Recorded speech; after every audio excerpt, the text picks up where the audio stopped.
পবিত্র রমজান মাসে সারাদিন রোজা রাখার পর ইফতারে পুষ্টিকর ফলের চাহিদা থাকে সবচেয়ে বেশি। ফুটপাত কিংবা দোকানগুলোতেও দেখা মিলে দেশি বিদেশি হরেক রকমের ফলের পসরা। তবে রমজানকে কেন্দ্র করে ময়মনসিংহের বাজারগুলোতে চড়া দামে বিক্রি হচ্ছে বিভিন্ন ধরনের ফল।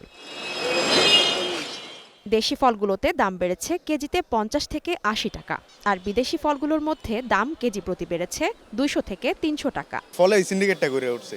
যেমন তরমুজের দাম নর্মাল বাজার থেকে ১৫০-২০০ টাকা বেশি হয়ে গেছে রোজাকে কেন্দ্র করে। যারা প্রতিদিন মিনিমাম ২০০ টাকা বা ১৫০ টাকা ইনকাম করে তাদের পক্ষে কিন্তু ফল কেনা সম্ভব না। তবে আমরা কমে কিনে আনবো, কমে বেচবো। সিজনে বিক্রি করছে ২০০ টাকা ২২০ টাকা কেজি।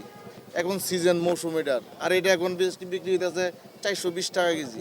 রমজানকে পুঁজি করে ফলের কৃত্রিম সংকট তৈরি করছে একটি সিন্ডিকেট।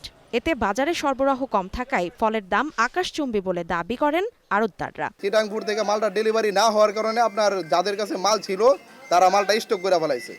স্টক করে কিছু কিছু বের করছে, আর আপনার এটা সিন্ডিকেট আকারে আকাশচুম্বী দামে বিক্রি হয়েছে। যারা আড়তদার এরা বেশিরভাগই আমরা কমিশনে মাল বেচি।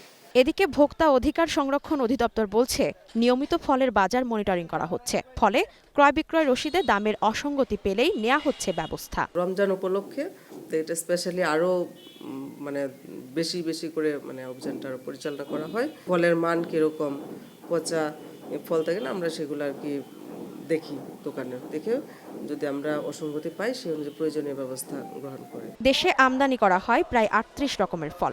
বছরের চাহিদা ৬ লক্ষ টন থাকলেও শুধু রমজানেই এর চাহিদা থাকে ৯০,০০০ টনের বেশি। ইসমত আরা অনু, গ্রিন নিউজ ডেস্ক।